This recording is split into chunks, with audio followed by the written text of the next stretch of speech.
समस्या सामने आकर खड़ी हो, दूसरों को बाद में बताना, पहले तुम्हारे घर में जो भोलेनाथ जी का शिवलिंग रखा हो, भले इतना सा हो, छोटा सा हो, पीतल का हो,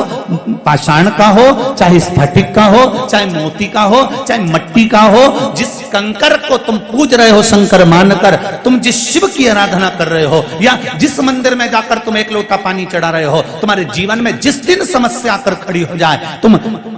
पांडवों जैसी गलती मत कर जाना कि उन्होंने कृष्ण पास में था और उसको नहीं बताया, मेरा कन्हैया पास में था और उनको नहीं बताया। वो गलती तुम्हें नहीं करना। तुम्हारे पास जैसे ही समस्या आए, जैसे कोई विकट समस्या आकर खड़ी हो जाए, एक लोटा पानी भरना, शंकर के मंदिर चली जाना और पानी चढ़ाते चढ़ाते कह देना ये समस्या उलझ गई है, मेरी ये समस्या उलझ गई है भोलेनाथ। तुम्हें किसी के पास जाने की जरूरत नहीं है, 2 अगरबत्ती नारियल लेकर हिलने डुलने वालों के पास जाने की जरूरत नहीं है। तुमको केवल एक काम करना है, शिव के द्वार जाना है, शंकर के मंदिर जाना है, शिव की चौखट पर जाना है, भगवान शंकर को एक लोटा पानी चढ़ाकर भगवान शंकर से बस प्रार्थना कर देना कि बाबा मेरे जीवन में ये समस्या आकर खड़ी हो गई है,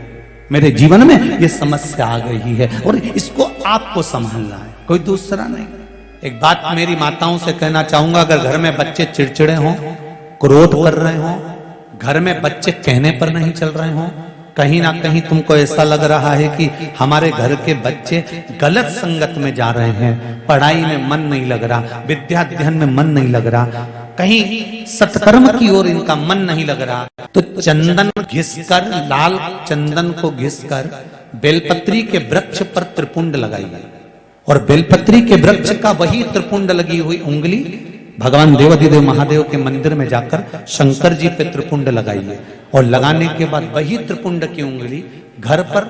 जहां बच्चा जिस कक्ष में पढ़ाई करता हो या जहां सोता हो, उस 3 उंगली को उस घर के किसी भी टेबल, अलमारी, किसी भी स्थान पर ले जाकर लगा दीजिए। वो बच्चा कभी गलत संगत की ओर नहीं जा सकता। और उसमें शंकर जी का एक नाम का स्मरण करना है जिसका नाम है अवधूतेश्वर। मान लो अगर संगत कुछ गड़बड़ हो रही है तो उसको सवार आ जाए। कभी अगर ऐसा योग लगे, तुम्हें ऐसा लगे कि कहीं पत्थरी आ गई है और शरीर को बहुत तकलीफ दे रही है, तो सफेद दुर्वा, जहां पानी वाला स्रोत होता है, जहां पानी भरा हुआ होता है, वहां पर एक दुर्वा लगी होती है, सफेद दुर्वा, जैसे हरी दुर्वा होती है ना गणेश जी को चढ़ाने वाली, ऐसी सफेद दुर्वा होती है। वो सफेद दुर्वा चंद्रमा पे से घुमाकर शिव जी को समर्पित करना है। उसी को लेकर आकर सुबेरे शिव जी का बालचंद्रेश महादेव नाम लेकर उस दुर्वा को खाना है और शिव जी पर जल चढ़ाकर उसका आचमन करना है। जल बाबा चाहेगा तो कुछ दिन में वो पत्थरी अपने आप कहीं निकल ही जाएगी और आपको तकलीफ नहीं। यदि प्रॉपर्टी से जुड़ा हुआ कोई केस चल रहा हो, अदालत में कोई कार्रवाई चल रही हो, कोई अदालत की कार्रवाई चल रही हो और नहीं पूरी हो रही हो, तो भैरव, काल भैरव का स्मरण करना चाहिए और भैरव मंदिर में भगवान शंकर का ही स्मरण कर कर जो पुष्प, चाहे वो लाल पुष्प हो चाहे श्वेत पुष्प हो, समर्पित करना चाहिए। जैसे विशुभ योग में किया गया सत्कर्म शुभ होता है। विशुभ योग 2 बार आता है, एक बार आएगा जो चैत्र मास की नवमी और अश्विनी मास की नवमी, ये दोनों को विशुभ योग रहता है। जिस नारी को 14 साल,